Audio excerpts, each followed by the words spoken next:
Friends, this morning as we continue our sermon series called Summer Fruit, today we are looking at the fruit of the Spirit called patience.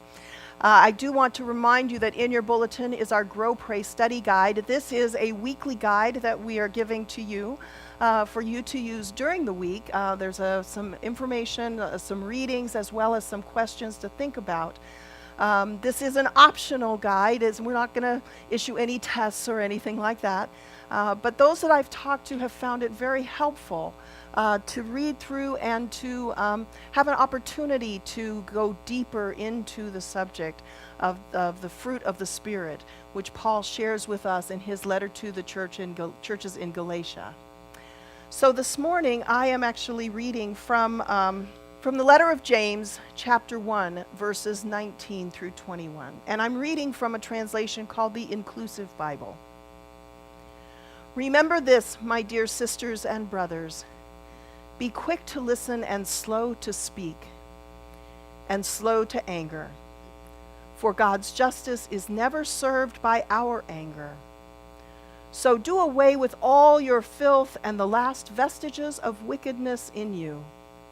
Humbly welcome the word which has been planted in you, because it has power to save you. May God add wisdom to the reading, hearing, and understanding of these words.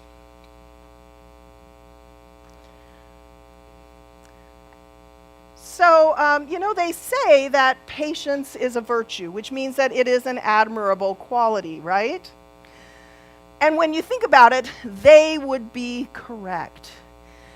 Being patient with ourselves and with other people, being patient with life's circumstances is indeed an admirable quality. I just wish it was one that I possessed. I don't like to admit it, but I am not a very patient person. I never have been, and I probably never will be. But if it's any comfort to people like me, I don't think that I'm alone in that. Our world is full of impatient people, like the guy who honked his horn at me the instant the traffic light in front of us turned green. Apparently I hadn't moved fast enough. Or the woman at the grocery store who complained at me because I was in her way as I stood in the aisle trying to decide what brand of cereal I was going to buy.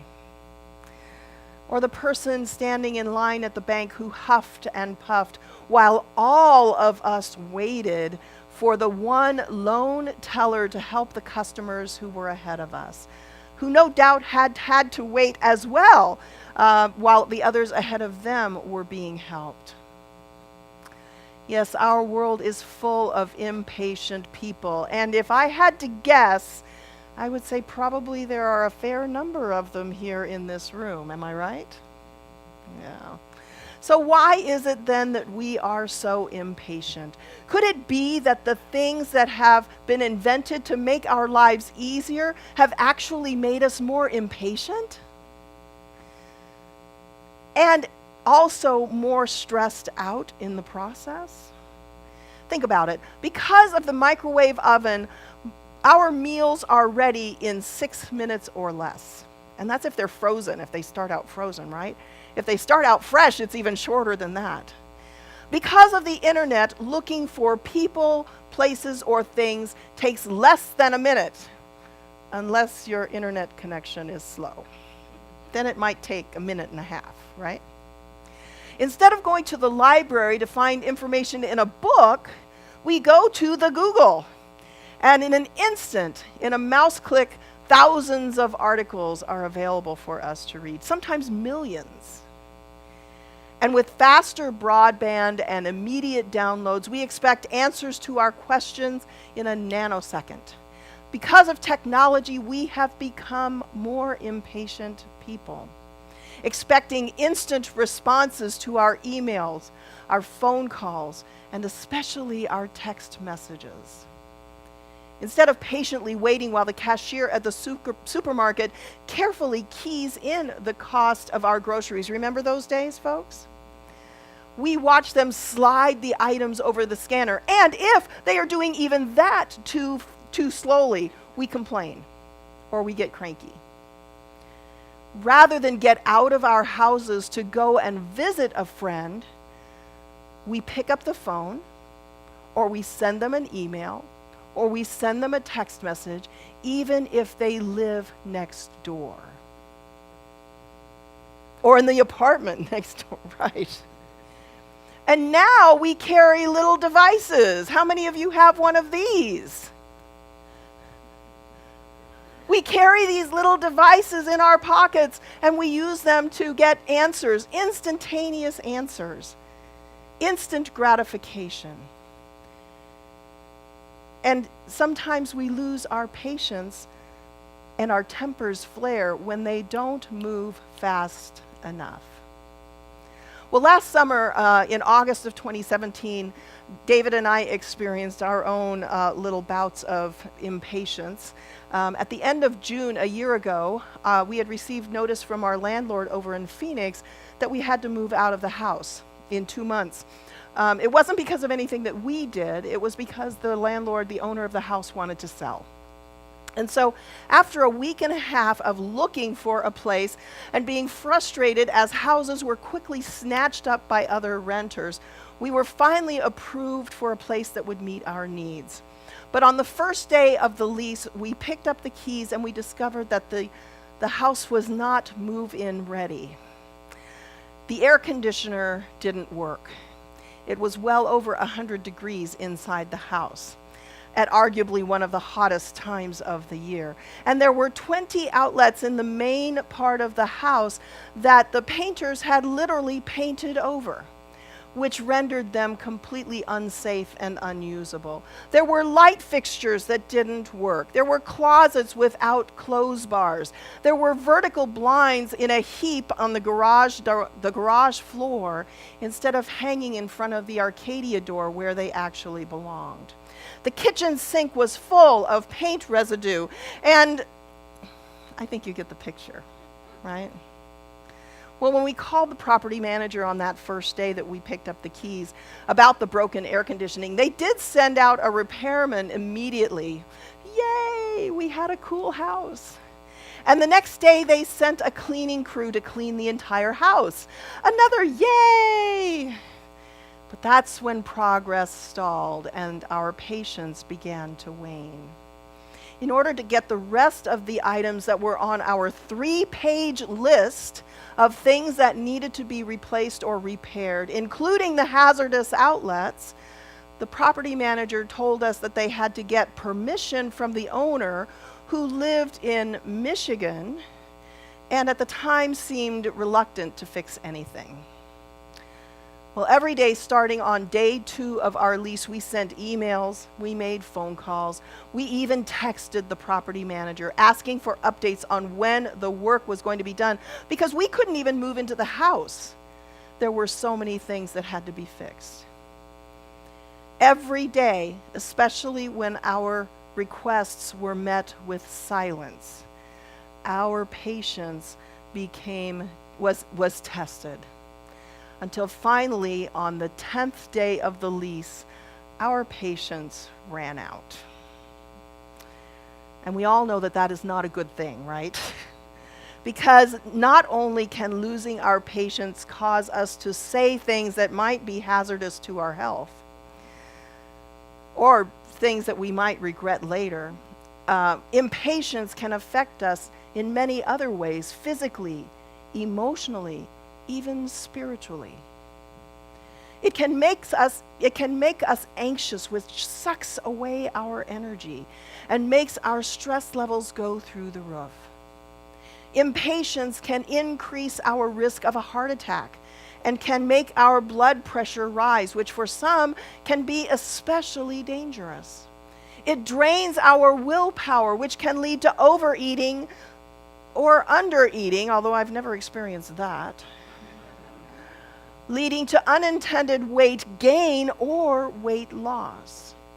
And emotionally speaking, impatience can lead to depression or something even worse.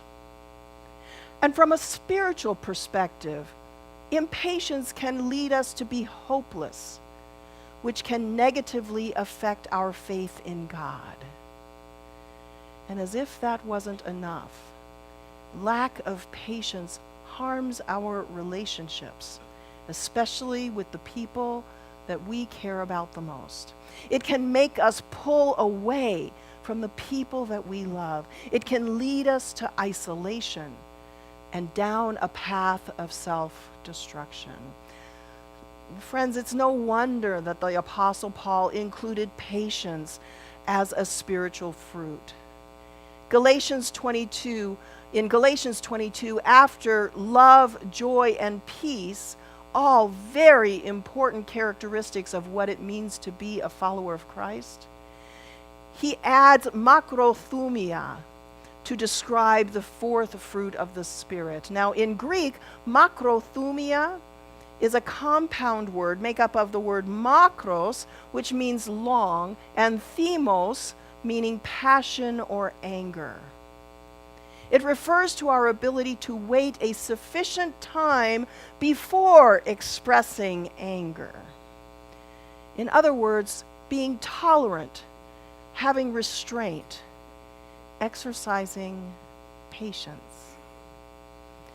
And because of the way impatience affects our bodies and our minds, our relationships and our spirits, being patient is a necessary character trait, not just for humans in general, but especially for us as followers of Christ. Christians are meant to be patient. We are meant to be slow to speak and slow to anger. Now, that's easier said than done, right? As humans, we are flawed, and we are generally short on patience. We are quick to anger and quick to speak. We are quick to judge and quick to accuse. We want what we want, and we want it now. And in some cases, we're willing to walk right over anyone or anything in order to get it, right? Now, to be fair, that's a pretty broad generalization. Not all of us are like that, right? After all, there are a few people who are inherently patient, like a man that I once knew named Virgil. I met him during my pastoral internship when I was asked to minister to his wife, Rose, who was extremely ill. And I was warned ahead of time that Rose could be a bit cranky. And those warnings were 100% accurate. My conversations with Rose, even our prayer times, weren't at all satisfying for either one of us. And in spite of her crankiness, which I learned over time was chronic, her husband, Virgil, was always patient with her. He waited on her hand and foot. And even when she snapped at him in anger, he responded with a smile. He seldom, if ever, was angry at her. And even as she struggled near death, he was patient with her. His patience kept their love alive. But as much as I hate to say it, I think Virgil was the exception to the rule. Most of us are not as patient as we should be, especially with one another. And in fact, I believe that we show the least amount of patience with the people that we love the most. So what can we do differently to possess the fruit of the Spirit called patience? Well, first, as people of faith, we can turn to our scriptures, which for us as Christians means reading the Bible, to receive guidance about patience.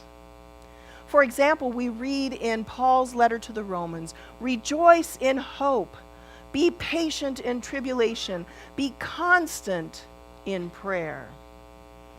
And in his letter to the churches in Ephesus, Paul also wrote, "Lead a life worthy of the calling to which you have been called, with humility and gentleness, with patience, bearing with one another in love." Indeed, our Christian scriptures have a lot to say about patience, but they are not the only holy writings that encourage patient behavior. In fact, all major world religions teach the virtue of patience. For example, Islam teaches in the Quran, be patient. Surely God's promise is true. And also, you who believe seek help through patience and prayer. God stands alongside the patient. And from the writings of the Buddha, we read, be patient. Everything comes to you in the right moment. And patience is key. Remember, a jug fills drop by drop.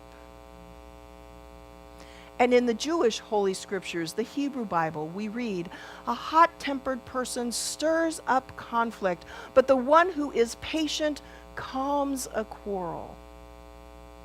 And in the Hindu Vedas, in the Bhagavad Gita, it says, little by little, through patience and repeated effort, the mind will become stilled in the self. Clearly, God's desire for us to be patient is universal. And reading encouraging words from our sacred texts, regardless of our religious preference, is a necessary first step toward living a patient life for those who are people of faith. Next, we can take action to ease our patience. Now, this might be as simple as just taking a few deep breaths in order to quiet our souls and our bodies, participating in a yoga class, or engaging in meditation. It might mean a trip to the gym, God forbid, or taking a walk or going for a run. Or we might need to talk to a doctor or a pastor who can help us deal with whatever is causing our impatience. And finally, taking action might also include forgiveness toward ourselves or other people. Because the act of forgiving not only relieves our own impatience, it goes a long way toward mending relationships, which is an added benefit indeed. No matter what we do, we must always remember that patience pays off. Because patient people are happier people. They are more satisfied with life. And because they are happy, those around them are happy. When we are patient, we honor ourselves, we honor others, and most importantly, we honor God.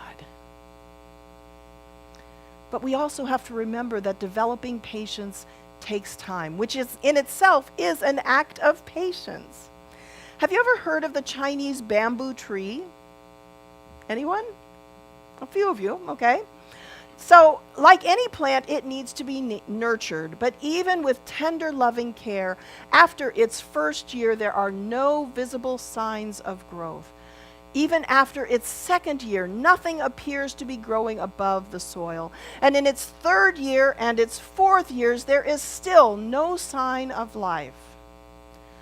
Then, finally, in its fifth year, the tree begins to grow. And in just 6 weeks, the Chinese bamboo will grow to 80 feet or more. Yeah, in 6 weeks. Which begs the question, was it dormant for 4 years only to grow exponentially in the fifth? Or was it growing underground, developing a strong root system to support its potential outward growth in year 5 and beyond? The answer, of course, is obvious. Had the tree not developed a strong, unseen foundation, it could not have sustained itself as it grew. And you know what, folks? The same is true for us as well.